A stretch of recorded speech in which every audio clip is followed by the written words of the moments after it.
the different libraries and all the different tools that you can access within the scientific Python world. It'll be a bit of a whirlwind tour because there's a lot out there, but hopefully you'll get a flavor of some of the things that you could potentially use in your own research. Today is not May 28th, in case you're confused. It's, I think, June 12th or something, but you can pretend that I got that right. So I'm going to start with a few introductory slides before I start diving into any specific libraries. And before going into the technical nitty-gritty, just a few words about myself. So I was born and raised in San Francisco, and I've been in the Bay Area essentially my entire life because I like it. I got my bachelor's at UC Berkeley in 2011, and then I hung around to do a PhD. It took me about a decade to finish my PhD, and I enjoyed pretty much all of it.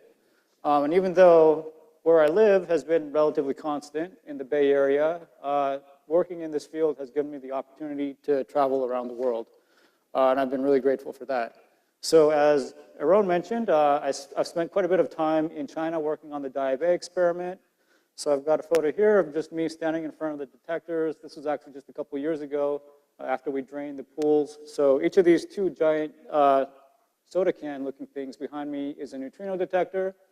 And they're immersed in this giant pool of water. And that water pool provides both shielding against cosmic rays and other backgrounds, as well as the ability to detect those cosmic rays from the scintillation light they produce. Not scintillation, I'm sorry, Cherenkov light. There are phototubes scattered around the inside in this pool. And these cans themselves are the actual detectors, filled with liquid scintillator and photomultiplier tubes. And that was the experiment that measured the mixing angle theta 1,3. And all kinds of other interesting physics were also studied using these detectors. Behind me in this photo are the actual reactors that produced all the antineutrinos that we saw. So we got to get up close and personal both with the source and the detector, which was cool. And then more recently, I've been working on a prototype for the DUNE liquid argon near detector. This prototype is called the 2x2 because it's an array of 2 modules by 2 modules. It's a modular detector, and the final full version will have 35 of these modules. This is a prototype, and we actually were lucky enough to take actual neutrino data with this prototype last summer in the NUMI beam at Fermilab. So you see here, this is the cryostat where the modules are immersed in liquid argon. And then on either side of this cryostat, you've got planes of solid plastic scintillators that were repurposed from an experiment called Minerva that did a lot of measurements of neutrino cross-sections and stuff in the NUMI beam at Fermilab. And so that's been a lot of fun. And maybe later today, we'll have a chance to look at some real 2x2 data and look at some neutrinos and some muons in that data. So anyway, that was a bit of a digression, but I stayed at Berkeley, did my PhD on Diabae on the main measurement of theta 1,3. And then following the pattern, I stayed in Berkeley at LBNL, Lawrence Berkeley Lab, first as a postdoc, and then I became a software developer. And in my current role, I focus on a few things. So one of them is the software for simulation and reconstruction in the near detector. I work with a lot of people on that. I work on data operations for when we're actually running our prototypes like this one here. And then the third thing that Aaron already mentioned is that I'm in the particle data group up at the lab, and my focus there is on the Python API for accessing PDG data, as well as on all of our internal systems, maintaining and developing those. So that's enough about me. Let's talk about Python. So Python is awesome. It's a really fun, productive, and flexible programming language, but like all programming languages, it isn't perfect. And each programming language has its own pain points. In the case of Python, the issues mostly stem from also its advantages. The fact that it's interpreted and dynamically typed make it really easy to explore and research and quickly develop things. But at the same time, the price you pay is generally lower performance, as we've heard about in the last couple of days. There are ways to improve your performance, and I'll be talking about some of those today. But you don't get those for free out of the box. You have to use these special techniques and libraries to get good performance a lot of the time. And also, since it's dynamically typed, there is no strict type checking or compiler like you have with C++. You don't have nearly as many guarantees that your code will run correctly the first time around. So to get around that, you generally have to write, if you have a big application, a whole bunch of test code, unit tests they call them, and integration tests that you would then run every time you make a large change, and then if any of those tests fail, that would tell you, okay, you got to go and look at what happened. Things are somewhat improving in this area because nowadays Python supports adding type annotations to your code optionally, so you can say this is an int or this is this object, and then you can run third-party tools that analyze your code, and based on the type annotations, look for mistakes you might have made. It doesn't work nearly as reliably as in, say, C++ with a real type system and a real compiler, but it definitely does help. And it also helps a lot when you're using a text editor or an IDE with code completion. The more type annotations you provide, the more information the tool has to help you provide hints when you're doing autocomplete. So anyway, all this being said, I just want to make the point that if you explore other languages like C++ and Julia, then you'll have a broader array of tools at your disposal so you can pick the right one for the right job. And it will also make you a better coder. Learning C++ will make you a better Python programmer. So it's not like you learn C++ that only applies when you're writing C++. It'll make you a better programmer in general. So even though this is all about Python, I just want to make the point that Python is not the be-all and end-all. There's a lot out there, and it's worth taking the time to broaden your horizons a little bit. Anyway, so how did Python come to achieve such a dominant position in scientific computing? It actually was kind of an accident because it began as a scripting language in 1991. Back in those days, we had some ancient languages like Perl or shell scripting. And so this guy that you heard about on Monday, Guido van Rossum, decided to write his own, and he called it Python after Monty Python. And it was meant for scripting. Nothing scientific was envisioned for it at the time. During the 90s, during this era, most scientific computing was still on Fortran and increasingly C++. And that's for writing big applications for individuals doing analysis on their own workstations. They would typically use something like MATLAB or R or other tools, oftentimes commercial tools.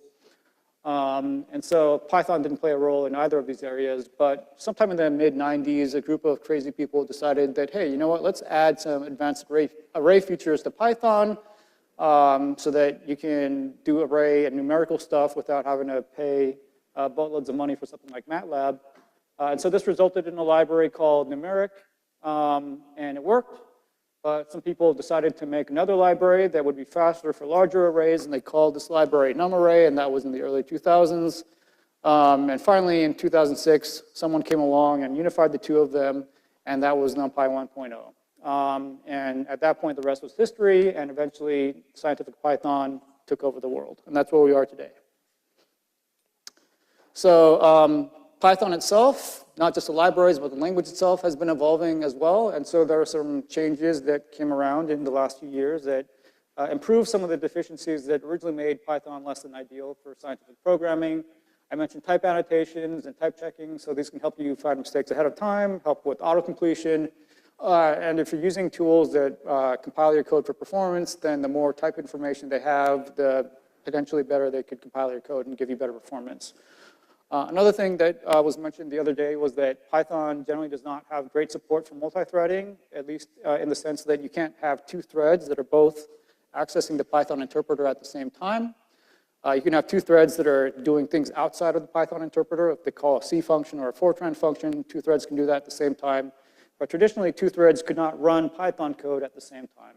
That is finally starting to change. They're getting rid of what's called the global interpreter lock, which is the lock that only one thread could hold at a time. With Python no longer depending on that lock, you now can have actual multi-threading within Python itself, so that's a nice improvement. And finally, there's an exciting world of new compilers coming out for Python. So you can take Python code, run it through a compiler, and produce a binary. That's one way to do compiling Python code ahead of time compilation.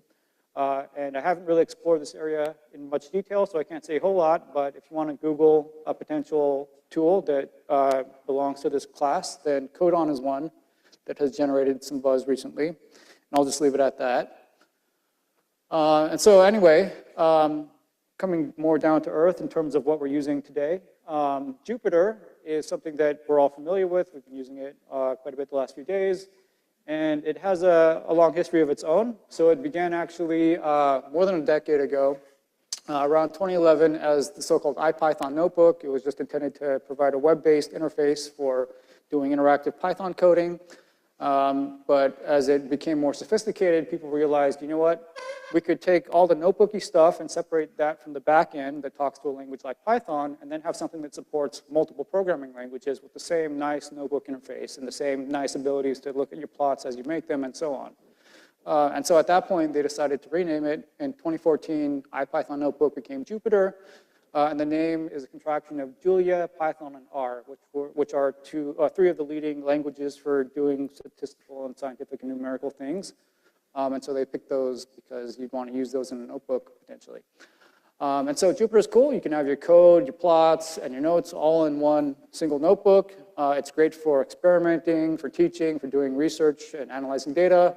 And the nice thing is that your analysis notebook can then be run by someone else from beginning to end, and ideally they'll get the exact same plots, in which case you've shown that your analysis is reproducible. There are some downsides to using Jupyter in certain situations. For instance, if you're collaborating with people and you're checking code into a version control system like Git, because Jupyter notebooks are JSON files that are not meant to be human readable directly, it can be hard to resolve conflicts between files and stuff like that. There may be some improvements in that area, though I don't actually know. But that's been one pain point historically. And Jupyter is great, but if you want to write something that's going to run in production or a large app, it's not what you should be using Jupyter for. So that's all. But for what it's meant for, which is research, experimentation, and so on, it's fantastic. And finally, a whole new world of tools are emerging, and these are the AI tools that have been generating so much noise and buzz recently. Large language models and other architectures that greatly increase the level of abilities that these tools have. And they're really useful. For example, as substitutes for searching Google or reading documentation or for summarizing things. These are incredibly helpful, or for giving you a skeleton that you can then fill in with the details or check yourself, very helpful. I'm just starting to learn these tools myself and scratch the surface of what they can do, but definitely worth exploring and learning how to use them, because it's clear that this is the future in a lot of ways. And so the important thing, though, is to bear in mind that they do hallucinate. They produce things that are shaped like the right answer, but they don't have the ability to think like we do, so sometimes they just make something up. So whatever you get from them, don't trust it blindly, verify it, but certainly do make use of the productivity enhancing powers of these tools. So there are different tools you can use, like chatbots. You can just tell them what you need, and they'll just do it. And then there are tools you can integrate with these chatbots for more advanced tasks, like taking code and refactoring that code, make it cleaner, things like that. You can integrate these tools with development environments like VS Code, using tools like Copilot. And who knows what else is out there right now and what else people are going to come up with. So this is a very exciting and interesting area. And that's all I'm really going to say about that, except for the fact that the code examples that I'll be showing in the rest of this talk were generated with the help of Claude. So credit to Claude if they're correct, and blame to Claude if they're, or blame to me, actually, if they're wrong, because I should have vetted them, like I said right there. So yeah, we'll also be able to see just how well Claude did during the course of this talk. All right, so with that basic introduction out of the way, now I'll start talking about some of the libraries that you're likely to see most often if you continue to work with scientific Python. And the first library I'll talk about is the bedrock. It's NumPy, the foundation of the entire scientific Python ecosystem. Pretty much all the libraries that I'm going to talk about today and that you're going to see in the wild are either built on top of NumPy, or they provide a NumPy-like interface so that if you're used to coding with NumPy, you can switch to this library or that library and transfer essentially all of your knowledge. So what NumPy provides is fast vectorized operations. By vectorized, I mean that instead of writing a loop to do one thing at a time, you just write a code that says a plus b, where a is a vector and b is a vector, and it does all the individual elements behind the scenes for you. So it provides these fast vectorized operations on arrays, and these are all implemented through fast C and Fortran code. Tons of features. You can do linear algebra, statistics, Fourier analysis. You can bin data into histograms. And all this can be done using vectorized operations instead of writing explicit loops, because in Python, explicit loops are slow. That's what's going to kill your performance most of the time. Memory usage is much improved when you're working with NumPy arrays compared to basic built-in Python data types like lists. And the one caveat I'll mention is that there can be a bit of a learning curve with some of the more advanced features of NumPy. There's a concept called array broadcasting, where if you have, say, a 1D vector and you have a 2D matrix and you want to add the two of them, it'll try to be smart and take that 1D vector and then expand it column by column into a matrix. Things like that take a bit of time to really get used to. But once you do it all, it's all pretty intuitive and sensible. So here's a quick example of using NumPy. So we begin by importing the library, and it's commonly, it's commonly abbreviated as NP. You'll see import NumPy as NP at the top of almost all the Python code you look at in this field. And so we're going to start by creating a one-dimensional column vector R. So you just take a Python list, 1, 2, 3, 4, 5. You wrap it in a call to this np.array function, which is basically a constructor. And then that function will give you a NumPy array object, R. We can also create a two-dimensional array or matrix. And so that's pretty simple as well. You just, instead of passing a flat list, you pass a list of lists. And each list itself will be a column. So you'll get 1, 2, 3, 4 out of this. You can then combine these arrays, do operations on them. So we can start with our simple one-dimensional array, scale it by a factor of 2, and add 1 to each element. And behind the scenes, NumPy will do this element by element, so you don't have to write that loop by hand. You can take advantage of a whole library of functions that NumPy provides. You can take the mean of this array. You can take the sum of all the elements of your matrix. And then you can do, in this example here, dot products using two matrices that you construct as we saw above. So there are, of course, a bazillion other functions within NumPy, but this is just the basics, creating an array, doing some things with them, and it goes from there. All right, so let's now move on. Sorry, was there a question? Sorry, never mind. Okay, moving on now to pandas. So if NumPy just helps you deal with numbers, pandas helps you assign meaning to those numbers and organize them in a tabular format like you're used to seeing with spreadsheets, such as Excel, which is why I call this Excel on steroids. So it originated in 2008 for doing financial analysis as an alternative to tools like Excel. And it eventually became the de facto standard for manipulating anything that's spreadsheet-like or table-like within Python. The two main objects that it provides are one-dimensional series, oftentimes time series, but they don't have to be time series. And by time series, I mean just a sequence of measurements. Each one has a timestamp and a value, for example. And then the Excel spreadsheet-like data structure is called a data frame. So there you have rows and columns, and each column has a name. Each row usually has a number, an index, just like a real spreadsheet. And Pandas has lots of great features for dealing with data in the real world, because real world data is messy and you need tools to deal with that. So real world data will often have missing values or noise values, junk values. It might have data sets that are not in the format that you want or that you haven't been combined in the way that you need. So there's lots of tools for merging them. You can group rows together if you want to sum up the prices of all products that originate from that country over there in your table. You can group your rows by country and then sum up all the prices, and that'll all be done really quickly for you. And for accessing data, many different data formats are supported, including HDF5 and root, which are popular in high energy physics and which we'll be talking about later today. One disadvantage, however, of using pandas directly is that it holds the entire data set in memory. So if you have a really large data set and you just try to load that into a pandas data frame, you might run out of memory. Fortunately, there are libraries that can help you load data one part at a time into your data set. One such library is Dask, and so I'll talk a little bit about that later.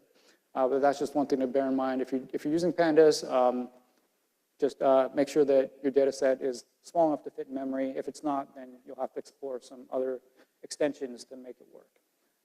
So here we have an example. So there are many different ways to construct a pandas data frame. In this case, we're creating a dictionary, a Python dictionary, and each key of the dictionary,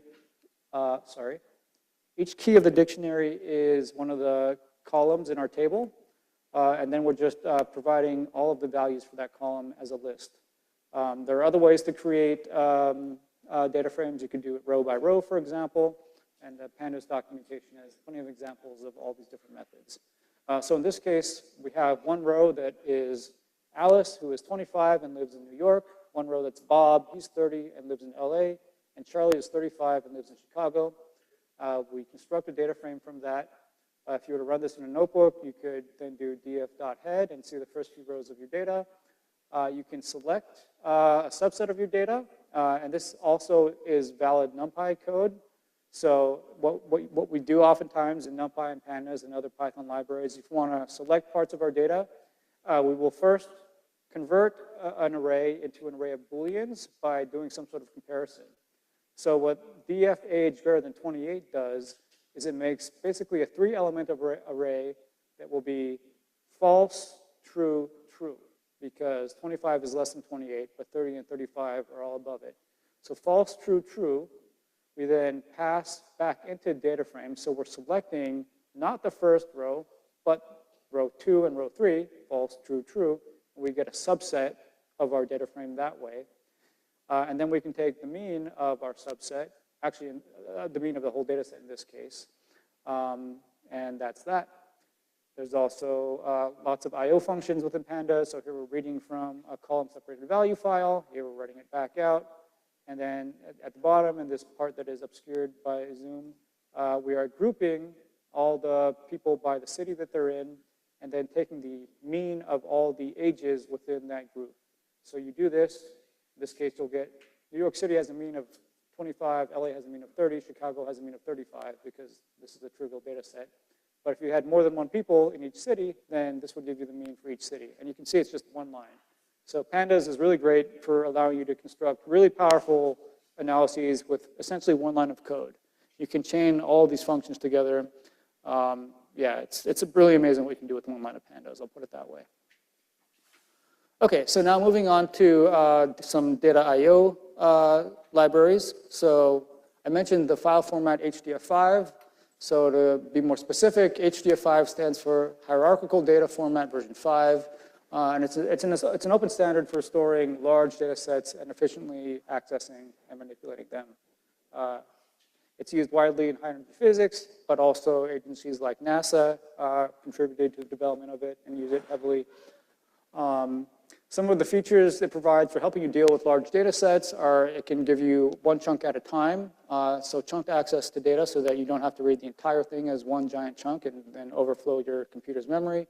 It can transparently compress your data, which in many cases can provide huge storage savings because a lot of data is dominated by zeros or has other patterns that are very well compressible.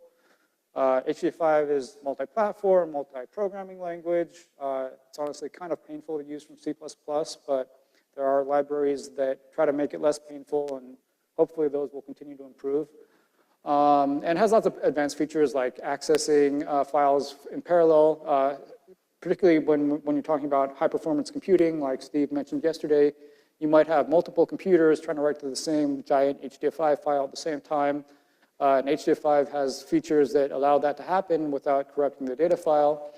You can have metadata attached to your data. So just like your photos might have what data was taken, where it was taken, and so on, you can have similar metadata attached to your data. You can have virtual data sets. So you might have two data sets, and you might want to unify them into one data set that has one column from one and one from the other. Instead of manually creating a brand new data set, you can create a virtual one that just says, take this one from this one and this one from that one and put them together, and all kinds of other features. And finally, I'll just add that Dune's raw data is all HDF5. So the existing fire detector prototypes, ProtoDune, what they recorded is HDF5. What the future fire detectors will record is HDF5. What the near detectors will record is generally HDF5.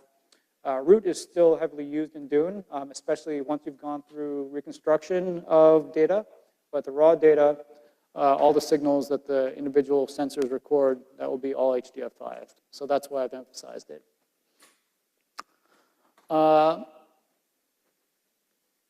This is not working.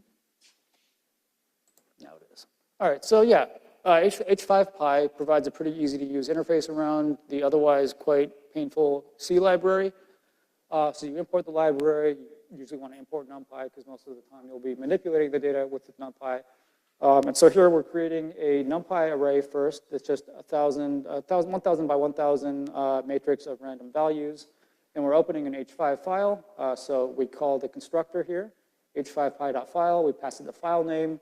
We pass W, which tells it that we want to open this file in write mode as opposed to read mode.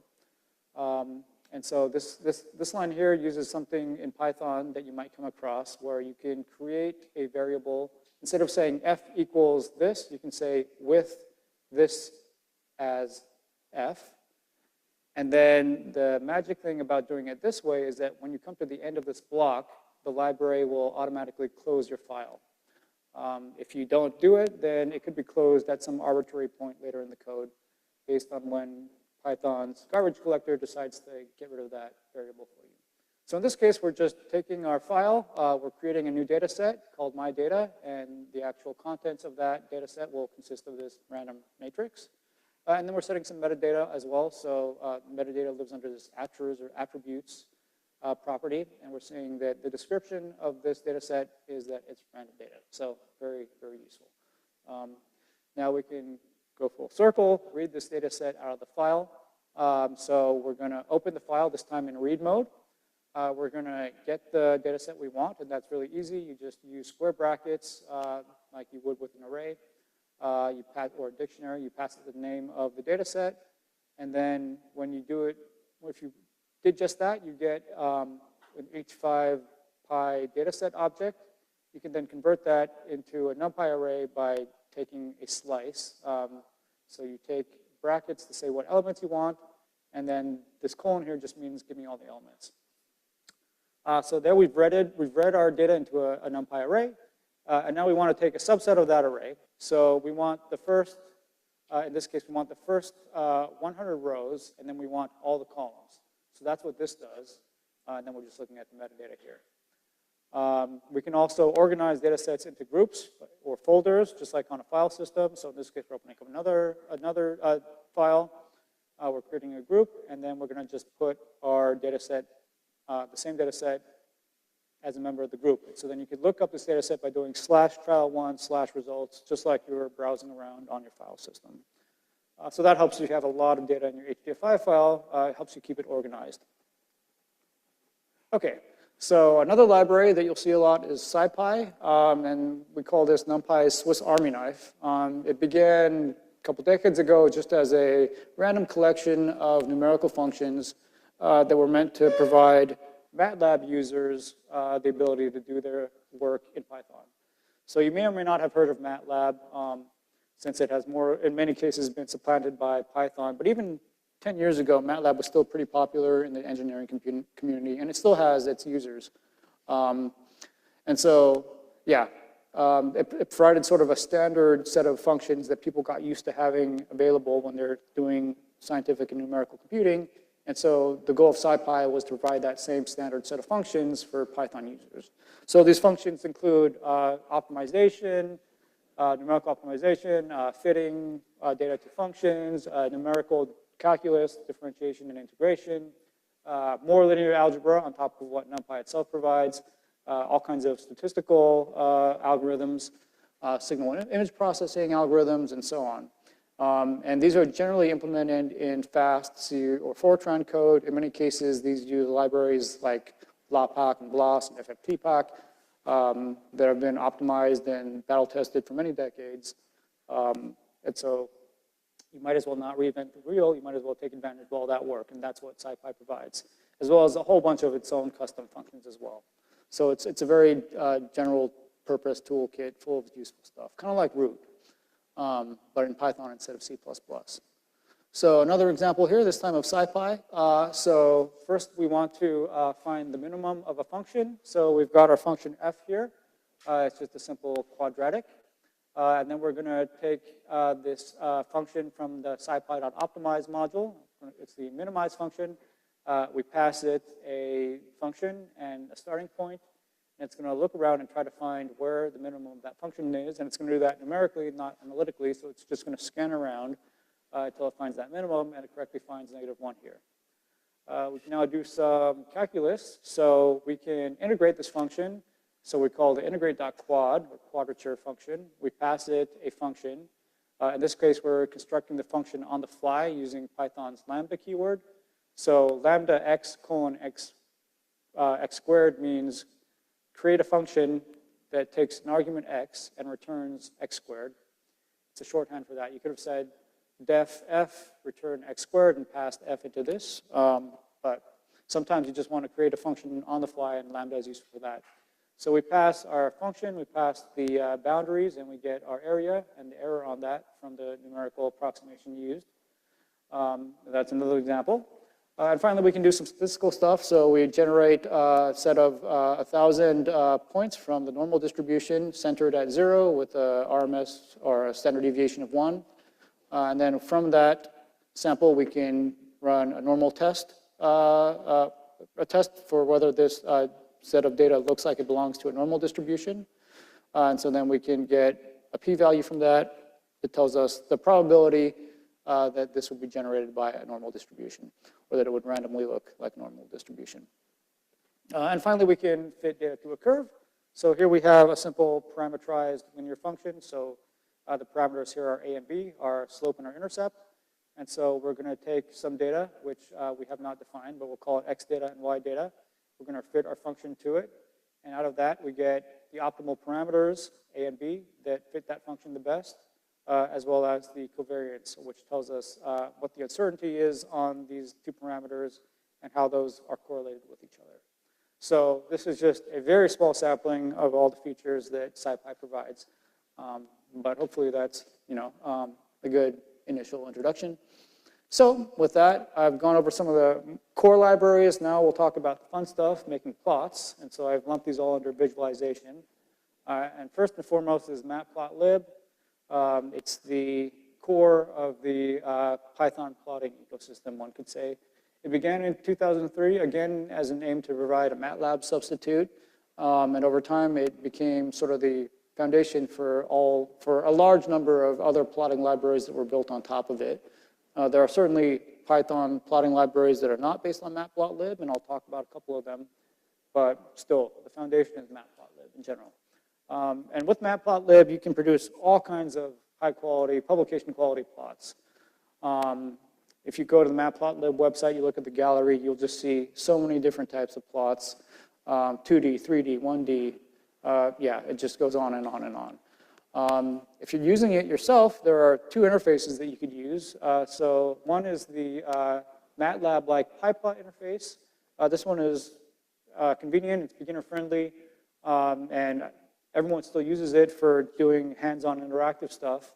But because it involves an implicit global state, which means that you're not passing to each function what plot you're working on, it tries to keep in memory what plot you're working on at a time. And so if you have two pieces of code that are doing things on two different plots at the same time, it can get a little bit hairy. So for that reason, using this PyPlot interface is not ideal for larger, more complex applications. For those situations, there's an object-oriented interface, because Python's an object-oriented language. And so, yeah, that allows you to say, specifically, I want you to do this on this plot, and that way you can avoid having different pieces of code stepping on each other, like could happen with the PyPlot interface. So, yeah, beyond being a library in of itself, it provides the backend for many other libraries, like the built-in Pandas plotting library. There's a library called Seaborn that provides higher-level plotting primitives that you can use to construct plots from data without having to write so much code yourself. And that's the downside of matplotlib, is that it can be more verbose. You often have to write a lot of lines of code to get the plot to look the way you want. And so modern alternatives like Seaborn, which I won't really be talking about because I haven't used it myself, but they allow you to avoid a lot of that verbosity. So just an example here, we're going to import the library, and oftentimes, just like you usually import NumPy as NumPy, you'll typically see people import matplotlib.pyplot as PLT. It's just a convention, but it's a common one. And so here we're creating an array. Of values evenly spaced between 0 and 10. That's what this length space function does. So we're creating 100 values evenly spaced between 0 and 10. And those are our x values. Our y values are going to be the sign of all these values. And here we're seeing an example of NumPy's vectorization in action, because we're just passing a vector to the sign function, and we're getting a vector out. You could also pass a single value to sign, and you'll get a single value out. So sign is an example of what NumPy calls a universal function, or a ufunc. It means that you can pass it a single value, you can pass it a 1D array, you can pass it a 2D array, and it'll just do the right thing. So we've got a 1D array of x values, we've got a 1D array of y values, and then we can just plot x versus y. This will give us a nice sine wave, and it will give us a label for that curve. We can label our axes, we can give the whole plot a title, and then we can create a legend, and that legend will show that this blue line or whatever we got for the sine has a label of sine, and then we can show the plot. You can also have multiple subplots in a given figure, and so that's what the subplots function does. So we're creating a figure that's going to be 1 by 2, so one on top of the other, or vice versa, I can't remember. And then we're going to take the first of those axes. Axes are where you put individual plots. And we're going to do x and the sign of x on that axis, and we're going to set its title. And then on the second axis, the one that's going to be next to or below the other one, we're just going to take, in this case, every 10th value of our x array. That's what this syntax means. The first gives you a starting point, the second gives you an end point, and then the third gives you how many you skip over each time. And so we're doing the whole array, so there's nothing here and there's nothing here, but this does tell us to skip each, skip from 0 to the 10th to the 20th and so on. And we do the same, and so those are our x values, and then we're going to take the cosine of those x values and produce a scatter plot from that. We're going to set the title and show the plot. So that's just an example of the basics, but you can easily extend from there, and the sky is the limit. If you want to do fancier plots, one thing I should say is that normally matplotlib is used for producing static plots that might go into a publication or a presentation or something. But if you want plots that you can manipulate in real time, suppose you want to be able to zoom in interactively, or you want to change some parameter of a function you're plotting, matplotlib is not ideal for that. So one library that you can use for doing that sort of thing is called Bokeh. And I actually personally have not ever used Bokeh. I've used Plotly, which we'll talk about next. But because Bokeh is quite popular and quite sophisticated, I thought it was worth mentioning here. So what Bokeh does is allows you to produce these nice interactive plots without requiring you to become an expert in web development. So you don't have to write any JavaScript or anything like that. You write your plots in pure Python, and then those plots can show up on a web page or in your Jupyter notebook, and they would support everything you want from an interactive plot, like zooming, panning, and selecting, and so on. They can also integrate with code that runs on the server to avoid having to send a huge amount of data points to your web browser, which can slow it down. So the server can do some processing and filtering for you. You just write the code that tells it what to do. And so these features make it great for building web apps and dashboards that let you update plots in real time with user feedback. But the downside with all these new features, or all these fancy features, is that the learning curve is quite a bit steeper than matplotlib. Especially, I guess, if you're going to be using these features for having server-side processing. But if you wanted to use Bokeh, you would import some of the basic modules of the library or functions of the library.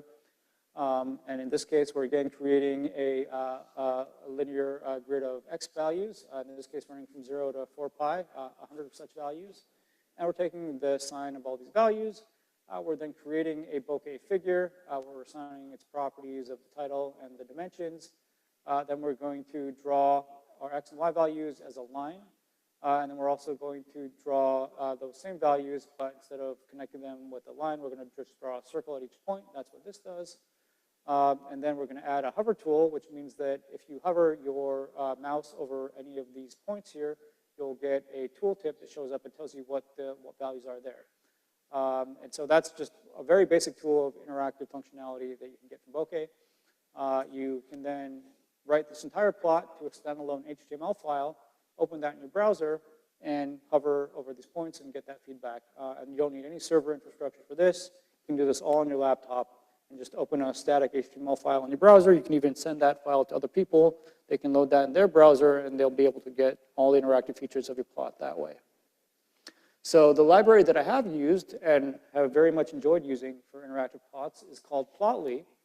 And this actually began as a commercial plotting service, but it was open sourced as a core JavaScript library some years ago. And on top of that core, they provide APIs, application programming interfaces, for many different programming languages, not just Python, but also Julia and R and so forth.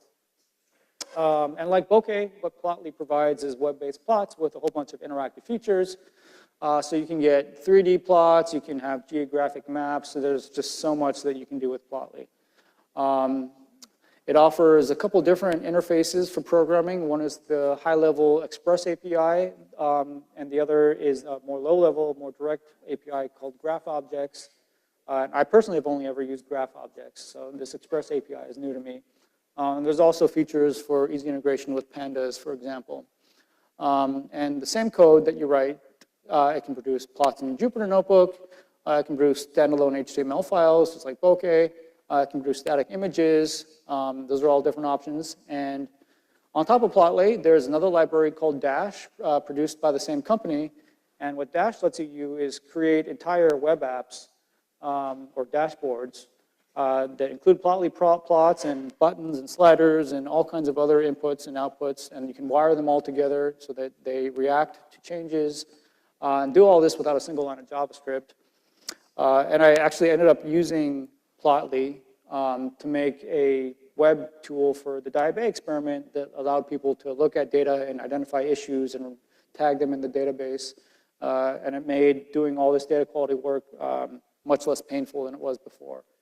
And so that really made me much appreciate Plotly, because a few weeks spent writing code ended up saving me and the other data quality people so much time with our work. So ever since then, yeah, we've continued using Plotly for producing 3D plots. In fact, later on, I'll show you some examples of real neutrino events that will be rendered via Plotly. It's an awesome library. Anyway, so yeah, here's an example of how we might use it. So this will show both the Express library and the Graph Objects library. Full disclosure, as I said, I haven't used the Express library, so we're going to have to trust that Claude knows what he's talking about here. So if this doesn't work, that's why. But anyway, so what we're doing here is we're getting an example data set. This is a standard example data set that you'll often see in many different statistical and plotting libraries called the iris data set. It's just a sample data set of information about flowers, irises, so you can get the sepals and the petals and so on, the species name. And so in this case, we are getting that data set because the library conveniently provides it to us for exploring and experimenting. And then we're going to make a scatter plot here. So DF in this case, by the way, I haven't mentioned this, but DF, you'll often see that as a variable name, and that usually stands for data frame.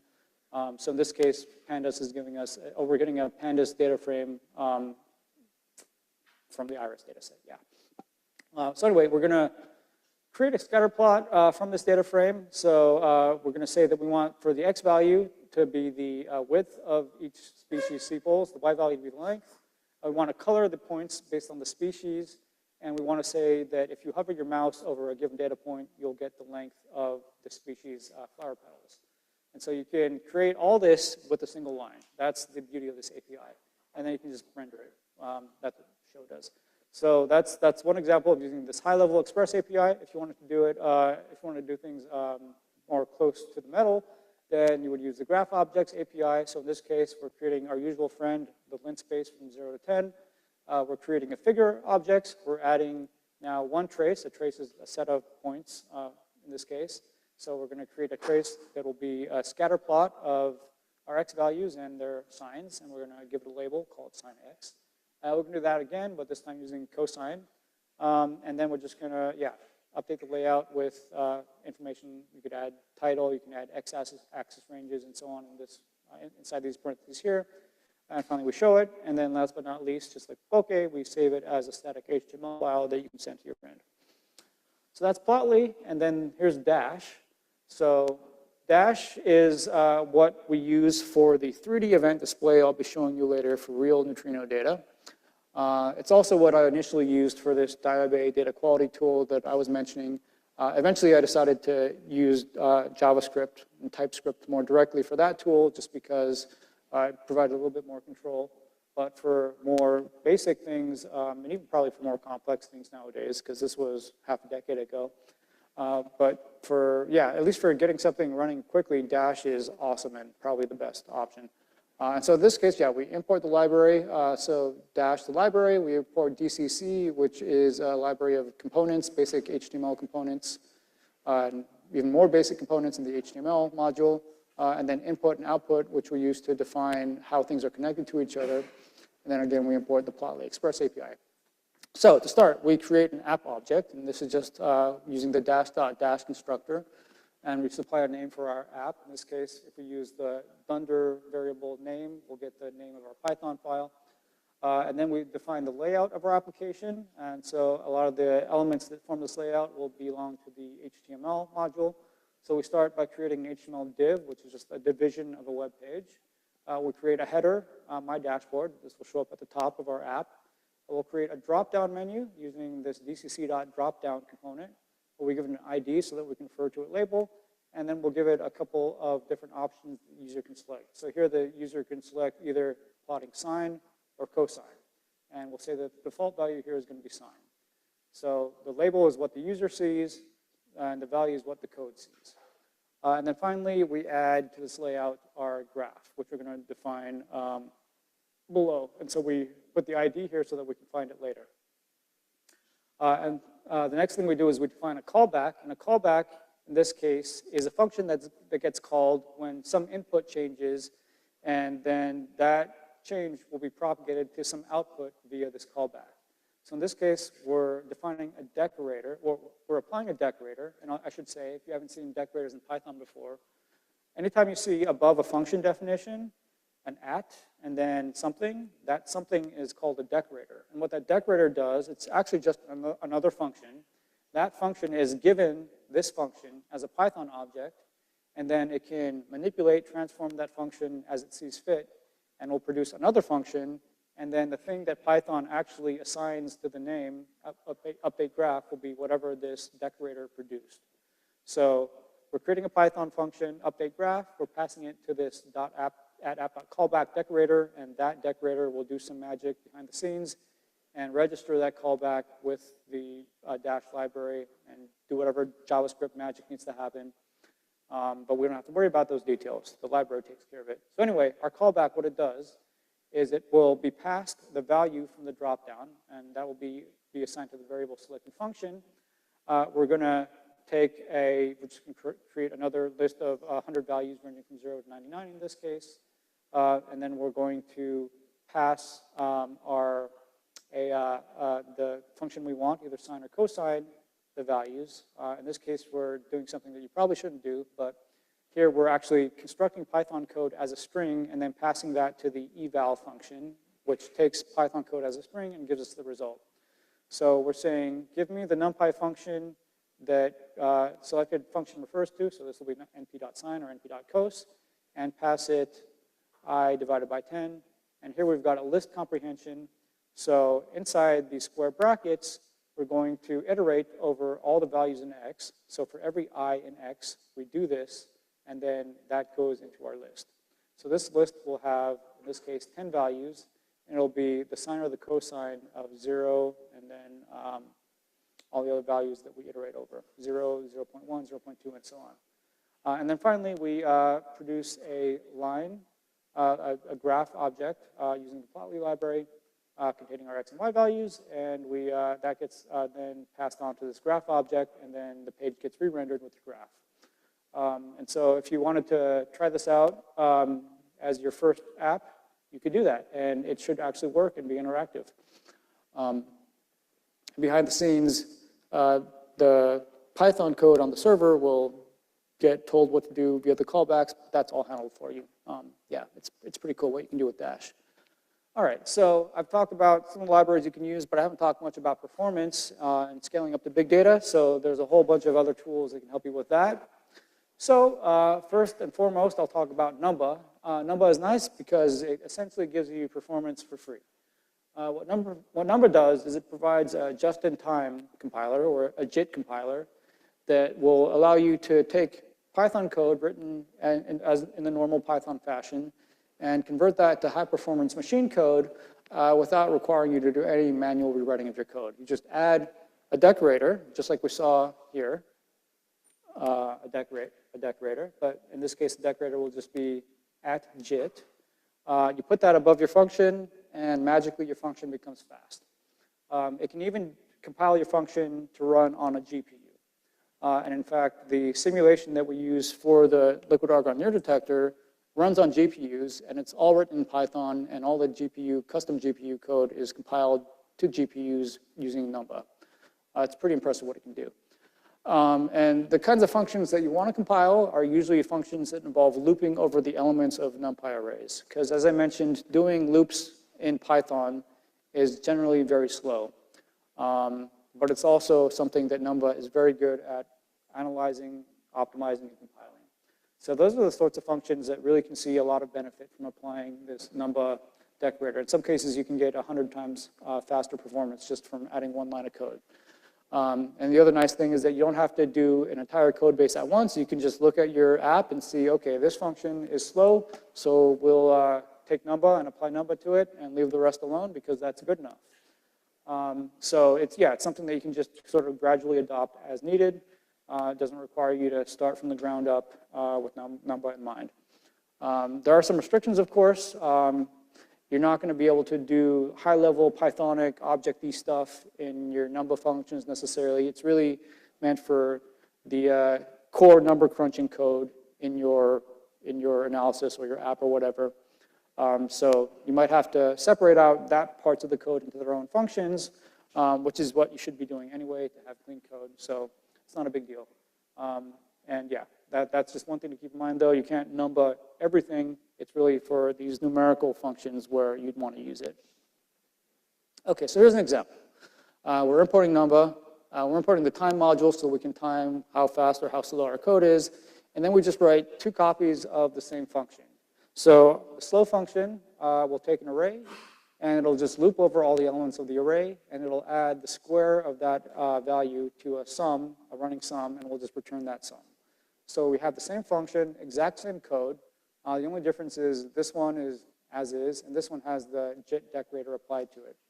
And then we can create a big array of 1,000,000 elements so that we can actually challenge our code. And then we can just measure what time is it now, let's run our function, and what time is it after. And then we can take that difference and measure the speed. We can do that same with our fast function and measure the speed. And if you do this, you will see a very large difference between the two, probably a couple orders of magnitude. But I'll leave that as an exercise for the reader. Okay, so going beyond Numba, another library that you may find useful for speeding up your code, especially if you have access to a GPU, is called CuPy. And CuPy is basically NumPy on the GPU. So it provides almost a drop-in replacement for NumPy with very similar interface. The difference between NumPy and CuPy is that when you're using CuPy, your arrays live on the GPU, in GPU memory, as opposed to living in the memory of your host for access by the CPU. So it provides you the ability to have arrays that live on the GPU, as well as replacements for all your usual NumPy functions. And these replacements will run directly on the GPU.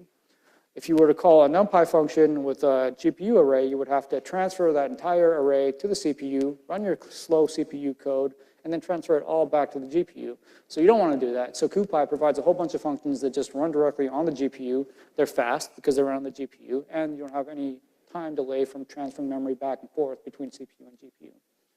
And these functions that run on the GPU are implemented as optimized functions that are compiled directly to GPU machine code using NVIDIA's tools, or in some cases, the tools from other vendors. We'll get into that in a second. And so when you use this library and you use it properly, you can oftentimes see speedups of maybe, in some cases, a couple orders of magnitude. And one thing I'll say, though, is that it's not necessarily always going to be the best way to get maximum performance out of a GPU, because it doesn't know how to combine multiple lines of code to avoid creating temporary arrays, for example. So to speed those things up, numba can help you, because you can combine your operations in a single numba function and compile that. There are also other libraries, if you don't want to use numba, that can take vectorized operations and combine them together. Torch is one of those. I'll mention that later on. So just some caveats that CuPy is fast and useful, but there's other options for running code fast on the GPU, and in some cases, those other options might be better. And finally, a word about support for different platforms, different vendors. So originally, CuPy was developed specifically for NVIDIA GPUs. That's where the name comes from. It comes from CUDA plus Python. CUDA is the name for the programming model that NVIDIA developed for their GPUs. But nowadays, support for GPUs from vendors like AMD and Intel is improving. And going forward, we hope that all three will be on an equal footing, especially as we saw from Steve yesterday, considering the fact that the three big HPC, high-performance computing centers that the DOE supports in this country all have different architectures. One has Intel, one has AMD, and one has NVIDIA. And so if we on Dune want to take advantage of all of those, we have to make sure that our code is not tied to one specific vendor. So that's an ongoing effort, but it is a very important and necessary one. So if you want to use CuPy, what does it look like? Well, it's kind of boring because it looks a lot like NumPy, really. You could create an array of 10,000 by 10,000 random values using NumPy like this, and you can do the same thing on the GPU like this, and the only difference here is that instead of calling NumPy, you're calling CuPy. And so now we can demonstrate to ourselves just how much faster it is to do things on the GPU. So like we saw before, we can measure what time is it now. We can sum the squares of all the elements of our array on the CPU and measure how long that takes. And then we can do the same thing on the GPU. We're just calling cp.sum instead of np.sum. We're going to, since this will return right away, potentially, we're going to make sure that we wait for the GPU to finish. That's what this extra line does. And then we, again, just measure how long it took. And we can measure this and see something that will probably be pretty impressive, and then that's that. And the one thing that CuPy provides that NumPy does not is the ability to transfer between CPU and GPU. And so there are just some functions as array and as NumPy do this. And I think Claude got this wrong because, yeah, let's not go into that. All right. So anyway, PyTorch. So yeah, PyTorch is something you'll probably hear about more tomorrow from Francois as he talks about machine learning. But it's not just machine learning. It's also a general purpose library for working with arrays, or as PyTorch calls them, tensors. So it began back in 2017 or so at Facebook as a redesign of an existing machine learning library called Torch. The idea was to make it more Pythonic, more dynamic, more pleasant to use. And the fundamental building block is these tensor objects. But unlike NumPy, which was designed as a MATLAB replacement, Torch was designed from the ground up for machine learning use cases. So it provides all kinds of tools you'd want to use if you're doing machine learning. It gives you automatic differentiation. It's GPU native. It provides common neural network architectures, pre-trained models, special libraries for doing computer vision and text processing and so on. And people like using PyTorch because it's very flexible, very dynamic. You can build your compute graphs at real time and manipulate them on the fly. So that makes it really popular for research experimentation, but it's also widely used in production. So it's very, very general purpose. And an example here is that we're going to create a tensor, just 3 elements here. And we're going to include gradients so that we can do automatic differentiation later. So that'll be our x values. Our y will be the sum of the squares of all the elements, or not, yeah, the sum of the squares of the elements here. And then we're going to create a tensor of derivatives using this backward function, and we'll get the gradient of the sum with respect to each of these individual elements. And we see the gradient is higher for 3 because if you remember your calculus, x squared, the derivative goes up as x goes up. So 3 has a higher derivative, and we'll a small change in this third element will create a larger change in the sum compared to the first. So that's why you see 2, 4, 6 here. So we've done some gradients, and this is what you do a lot when you're training a neural network, is you're repeating these calculations jillions and jillions of time. And so speaking of neural networks, we can create one. So this will be a neural network with 3 layers. And so it'll be 10 by 5 from one, a single layer that, I guess, merges the information in the preceding layer, and then one that then expands it back out. And Francois is far more qualified than me to talk about these sorts of things, but I'm trying to walk you through this example without making too much of a fool of myself. So what do we do next? After we have our neural network architecture, we can then train it. So we construct an optimizer object, and our model has parameters. These are the weights between all the neurons. And we define a loss function, which is how we measure the performance of our network. In this case, it's probably taking the mean squared error. Then we pass our model the inputs, which I guess we don't have here, and the outputs that we hope our model will produce. And then after we've run our model forward, we can then calculate how well it performed by using this loss function. So we look at the output, and we see what, okay, so the target is what we want our output to look like. Our output is what we actually got. We compare the two, and we can then take that difference and backpropagate that into these weights, and then repeat. So that's a very basic example of how you might use Torch to construct and train a neural network. So that's that. TensorFlow is another popular library for machine learning type stuff. So this was developed by Google. About 10 years ago, it was open sourced. And unlike PyTorch, which was designed with an emphasis on user-friendliness in a sense, TensorFlow, the emphasis was really on being fast and scalable. And so the compute graphs in TensorFlow are more static and harder to change on the fly compared to with PyTorch. But with static compute graphs, they can get optimized pretty aggressively. And that makes TensorFlow fairly popular in production machine learning pipelines. But it's certainly not alone there. PyTorch is also widely used. And the disadvantage, though, of this performance and scalability first approach is that it's got a steeper learning curve and more verbose syntax than PyTorch. And so I think that's probably one of the main reasons why PyTorch is a lot more popular in machine learning research nowadays. Third library I'll talk about briefly. I think I'll skip this example in the interest of time and also in the interest of not making a fool of myself. The third library I'll talk about is called JAX, and this is a sort of an up-and-coming library for machine learning. It's another Google creation. It's actually not brand new. It's been around for almost as long as TensorFlow, but it's gaining increased traction. And it's designed to take NumPy's API and combine it with features you might use for developing machine learning algorithms, so support for things like automatic differentiation, as well as JIT compilation of your compute graphs. And JAX is a bit different because it follows the so-called functional programming paradigm. And in functional programming, the idea is that you don't modify things. You don't have side effects of functions. You just have functions that look like mathematical functions. So they take inputs, they give you an output, and nothing changes on the side.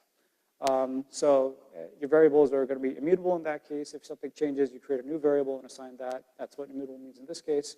And the nice thing about functional programming is it allows an optimizer to do a lot more reasoning about what the code is doing and apply more aggressive optimization, because it doesn't have to worry about side effects of code and how to deal with that. It can just look at your pure functions as a pipeline in isolation and make it run as fast as possible.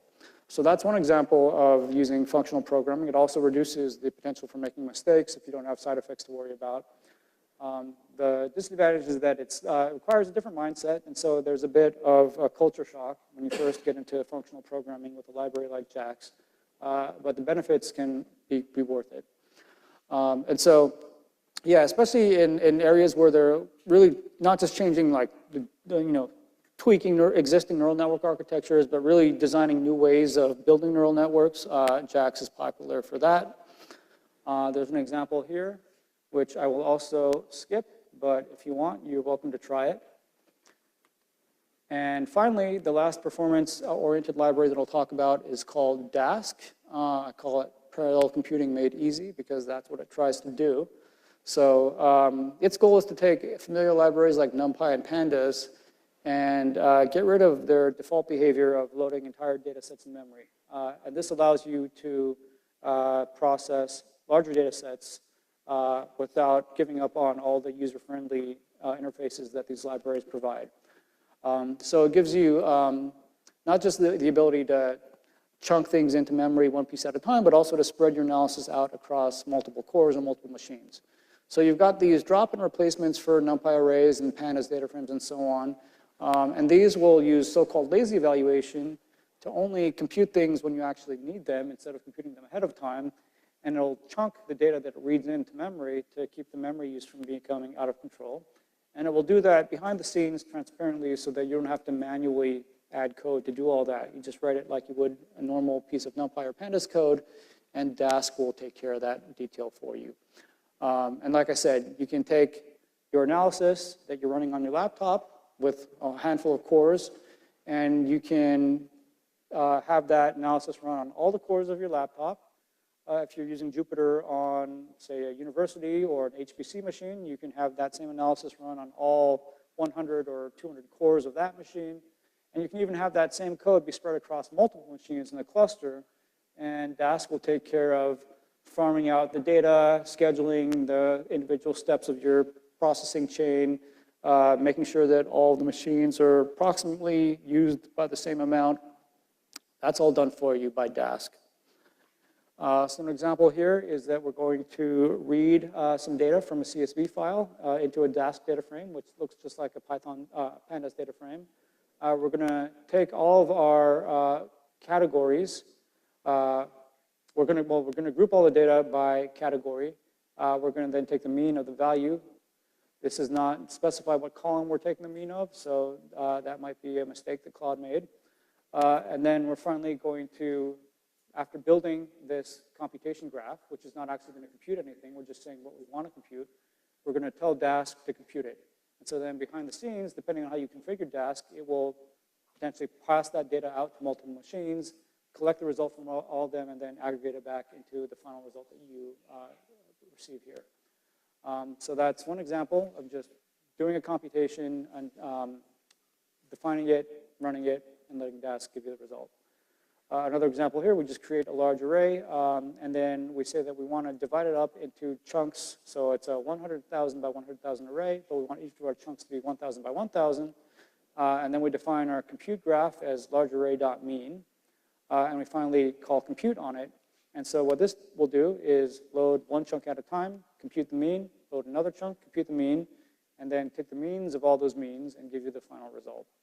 But you don't have to manually write all that code for iterating over chunks. That's what Dask does for you. Another example here, we've defined a function, and they call it a slow function. It takes the square of x and adds the sine of x to it and returns that. And so we want to apply that function to every value of our giant matrix. And so we will take our Dask array, and then we will call this map function. If you see map, oftentimes map means apply this provided function to every element of our array. So in this case, we're going to map slow functions onto all the elements of large array. And if we use the Dask function map blocks, we're telling Dask to do that one block at a time and potentially have each block run in parallel on multiple machines in a cluster, depending on how you've configured Dask. And then, yeah, you take that compute graph, you call compute, magic happens, and you get your result. So that's that. And finally, if you have an existing Pandas data frame and you decide, okay, whatever I'm doing is slow, I want to use Dask to speed it up, you don't have to start from the beginning. You convert your data frame into a Dask data frame, and you can then apply all these functions we just saw. Okay, so everything I've talked about so far has been general purpose Python stuff that is used not just in high energy physics, but across the entire scientific Python community. So in what remains of this talk, I'll be focusing on the libraries that are specifically aimed at making the lives of high energy physicists easier. And so to start with, I'll go with the original Python HEP library that you already heard about this morning, and that's PyRoot. And so Jake gave a really nice overview of PyRoot, and so I won't go into too much detail, but I will say that even though I'll be talking about other libraries here, there is still a place for PyRoot. For one, because root itself is so incredibly useful. It provides so many algorithms that are particularly useful in HEP that you won't find being used elsewhere. And so you aren't likely to find an existing Python library that will take the place of everything you want to do in root. And so what PyRoot does is it makes all of this stuff available to you in Python. It may not be the most user-friendly, at least if you're used to working with NumPy, because root has its own conventions, and those don't necessarily map all that directly onto what you might be used to from Python. So you have to do a little bit of translation, but it's not too bad, and the end result is that if you're writing in Python, you still can make use of all the stuff that root provides. And in many cases, root is the best option to go with. The other thing I'll say is that if you're working in a mixed language code base that combines Python and C++, PyRoot, or the standalone CPPYY tool that it's based on, is probably the best way to bridge between Python and C++ code. It's really good. Usually, if you want to bridge the two languages, you have to manually write some code that defines, okay, in my C++ class, I want to export this method and this variable to Python and not this one. You have to do that class by class, function by function, and it just gets very old, very quick. And usually the end result is that if you have a C++ library, your Python binding to that library will be incomplete because there's just too many things that you would have to manually write this boilerplate code for. PyRoot is all automatic. You just give it C++ code base, and it'll just make that usable from Python, and you don't have to do anything. That's it. It's done. And it supports pretty much all the features of C++, including really advanced things involving templates and so on, because it's built on a real C++ compiler, Clang. So anyway, another plug for PyRoot and why it still is relevant, even though there's all this other stuff I'm going to be talking about. So the first thing I will talk about is the alternative to PyRoot if you're looking at root files. And this library is called uproot. And so, like I said, PyRoot aims for compatibility with the existing root ecosystem, and so the Python scientific ecosystem is not at all a priority for PyRoot. So for that, there's uproot, which is a pure Python, NumPy-friendly implementation with root file format. Began at Fermilab around 2017 and was developed by Jim Pivarsky. His name will come up a couple times in this talk because he's really one of the heroes who has made Python useful for doing high-energy physics. Before he came along, people were starting to move to using Python instead of root for some of their analyses, but there was just so much that was missing. And he's the one who really stepped in to fill that gap, and he continues to do so. And so uproot gives you seamless integration with the library that I'll talk about next called Awkward for handling the sort of complex nested data structures you see oftentimes, for example, in particle detector events. And even though it's written in Python, it's very efficient implementation of the root format. It only reads what you need using lazy loading, so-called. And so there's not a disadvantage to plugging uproot into your analysis. If you have to read a root file, it's still very efficient. The thing I'll mention, though, is that it's not really intended as a full replacement for the existing C++ root implementation of the format. In particular, if you want to produce root files and use all the features of the file format, that's not what uproot is meant for. Uproot is really meant for allowing you to read root files and integrate that data with the full ecosystem of scientific Python libraries. So if you wanted to read some data from a root file using uproot, you would do something like this. So you would call uproot.open with the name of your file. You could get a list of all the individual objects in that file, just like doing .ls at the root prompt. You can get a specific, in this case, a T-tree called events. And then we can print all the branches of that T-tree. In uproot, those are implemented as keys on a dictionary, which is intuitively what you'd expect. If you have an H5Py file, and you want to see what are all the data sets in that file, you would call it the keys function. That's one thing you'll notice. The more you work in Python, you'll see the same conventions and the same patterns repeated across libraries. And that makes it really easy, even if you haven't looked at any documentation, to just guess what you should be using. And oftentimes, you'll be correct. So if you open a file and you do .keys, because you're used to doing that from H5Py, you'll get exactly what you expect in this case. Anyway, so we have a tree full of collider events, potentially in this case. And so we want to get the transverse momentum of all the muons that have been recorded in this file. So what we would do is we would select the muon PT, transverse momentum, of that would be the branch we're pulling out, and then we're going to convert that into an array. This array function can give you a NumPy array, a pandas array, an awkward array. You can tell it what library you want to use by passing in an argument there. The default is awkward, which we'll see next. So we get an awkward array of our transverse muon momenta. We could also get multiple values at once. So here we're getting an array that includes the transverse momentum. We include something called the pseudo-rapidity, or eta, which basically tells you the angle with respect to the beam. It's not an actual angle. It's defined differently. It's like a hyperbolic angle or something, but you can convert it to the angle with respect to the beam. And then there's phi, which is the azimuthal angle. So if this is the beam, then phi tells you what your angle is like this.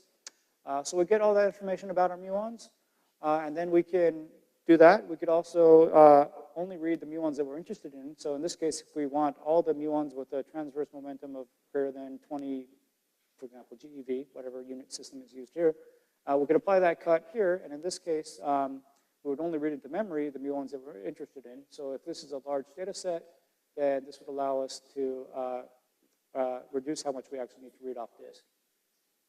And then once we've got our array, we can look at how many muons we've got. We can look at the very first muon transverse momentum, and so on and so forth. And this type of object, an awkward array, is what I'll talk about next. So awkward. Awkward was developed because HEP data is weird, and it's not like most data you see in most scientific disciplines. If you have a collider event, you have a whole bunch of particles. You have different subdetectors, and they measure different things. And so in some events, some detectors might be active or triggered, some might not be. You might have different types of particles and different levels of information about them. And so there's not a single, there's not like a fixed number of values you would have for any event. It depends on how much activity was produced by the collision, the nature of that activity, potentially what elements of your detector were running at the time, all kinds of stuff like that. So you get these really complex events that, in some sense, look like a JSON document. You have elements, and then those can have sub-elements, and so on and so forth, and variable lengths. And so libraries like NumPy are not really at all suited for dealing with these sorts of complex data structures. So that's where awkward comes in. Awkward is designed to handle those kinds of data structures while allowing you to still use the familiar functions that you know and love from NumPy.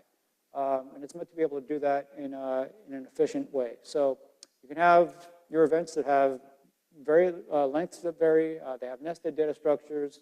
They can have jagged variable number of variable numbers of elements in each column of your matrix, for example, which would give you a so-called jagged array. All that stuff you can now read in and manipulate using NumPy-like functions without having to manually flatten your structure, otherwise clean it up. And despite the fact that these structures are very irregular, they're still stored and operated on in a very efficient column-by-column fashion. Operations are vectorized, so that allows you to do all this stuff without giving up the performance benefits of vectorized libraries like NumPy. And there's even a GPU backend, so you can have your awkward array live on the GPU and have GPU functions that you compile with NumPy to analyze those data structures on the GPU and still take advantage of all the nice features that awkward provides. So an example of an awkward array, here we've got a jagged or irregular array. So this is an array, it's a 2D array, but unlike a normal 2D array where it would be rectangular, here we see that the first row has 3 values, the second one has 2, and the third has 4. So in this case, these are given as examples of events with variable number of particles. We don't know what these numbers correspond to, but let's say it's their energy. So event 0 had 3 particles, and these are their energies. Event 1 had 2, and so on. And so then we can have awkward sum of the energies of all the particles in each event, do it this way. So we just call the sum function, we pass it our array, and then we tell it what axis we want to sum over. So we do axis equals 1, so we go, it sums over this. We could have said axis equals 0, and it would have gone 1.1 plus 4.4 plus 6.6, and so on. But you can see we can do whatever we want very conveniently and don't have to worry about the fact that these are different lengths. So we can do that. We can multiply all the values by 2 and so on. So that's one example of just a basic numerical array that has an irregular structure. You can also have data structures that have keys and values with nice human-readable names like transverse momentum and pseudo-rapidity, PT and eta, and you can just assign those for each. In this case, it looks like we have 2 events. First event has 2 particles with these with this set of properties and this set of properties. Second event has just one particle with these 2 properties here.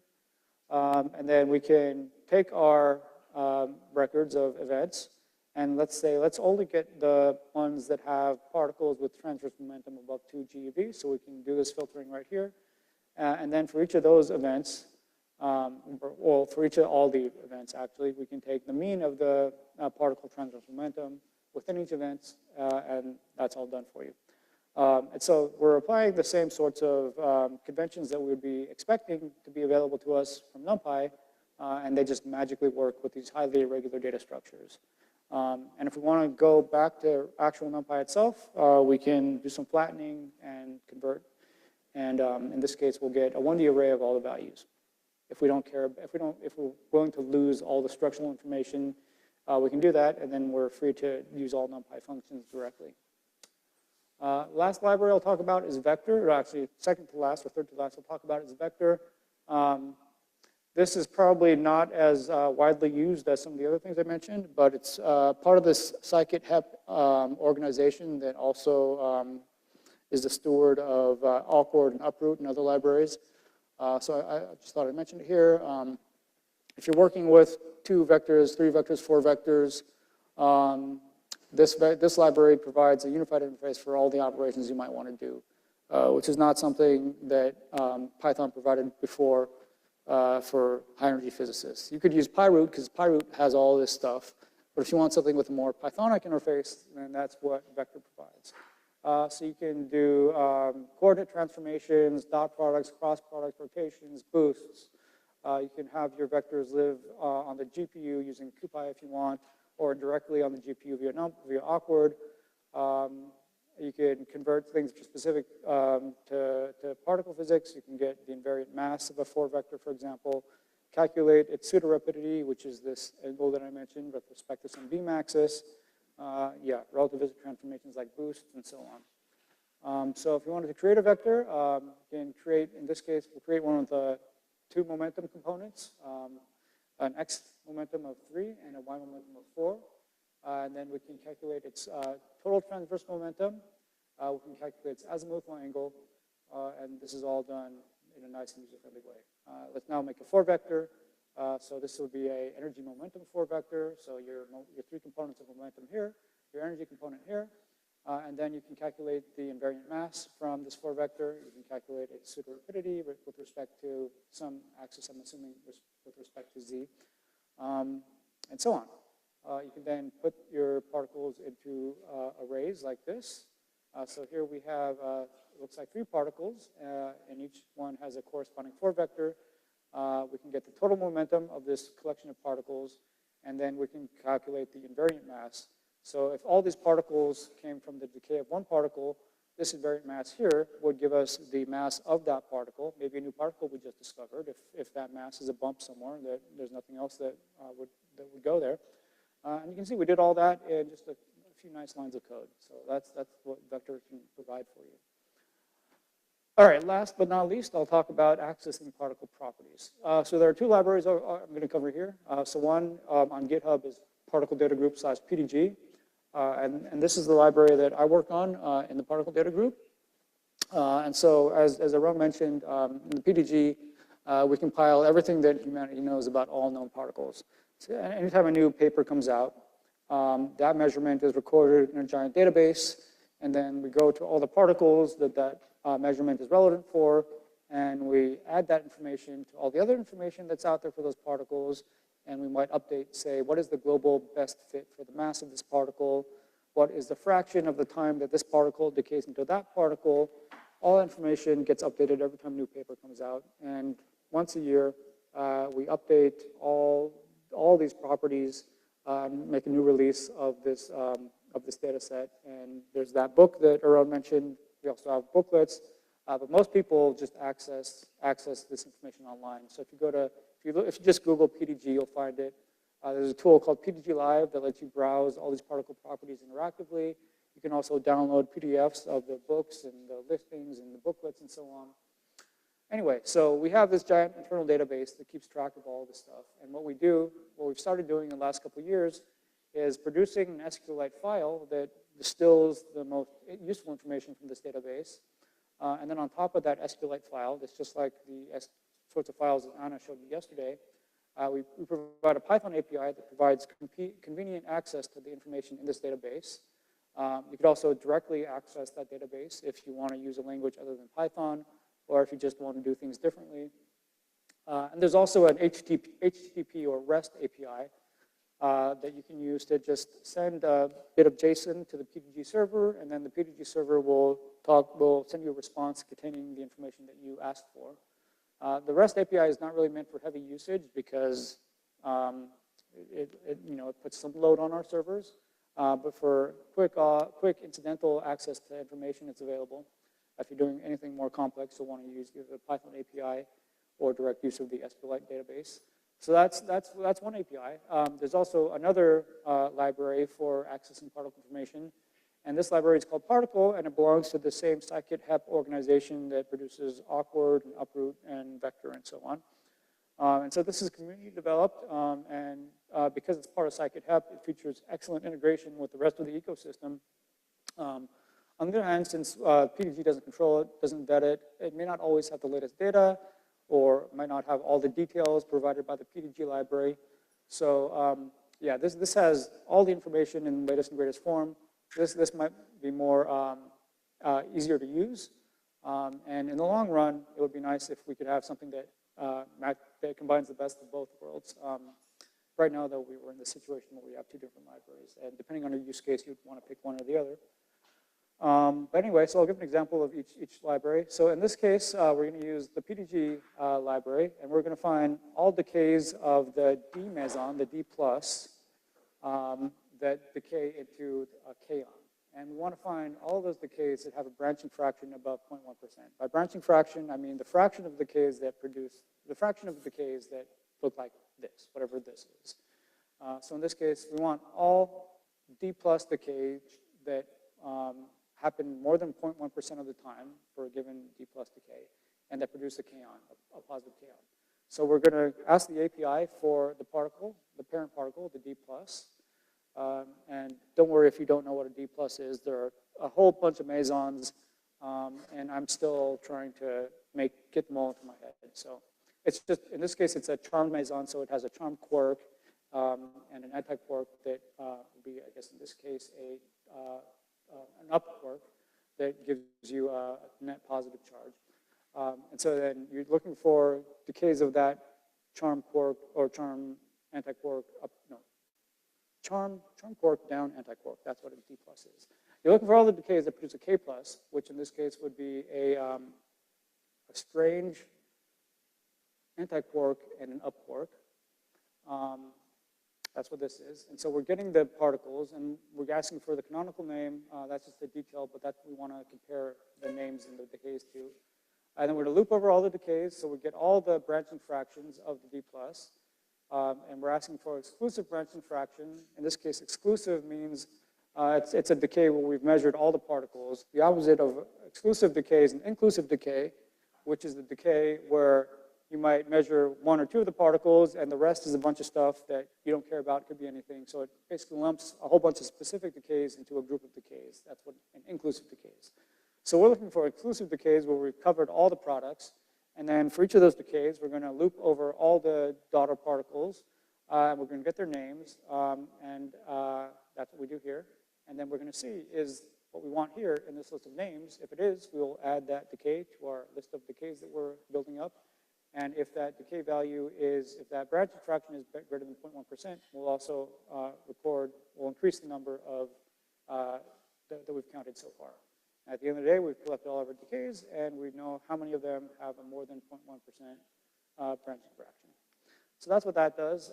There's a whole bunch of other information you can access and other ways of accessing particles, but that's that. And then if you want to do stuff with the particle library, so in this case, we can create particles that we're interested in. So we can create an electron by referring to it by name or by its PDG ID, which is a numerical number that you'll see a lot if you're looking at particle physics data in general.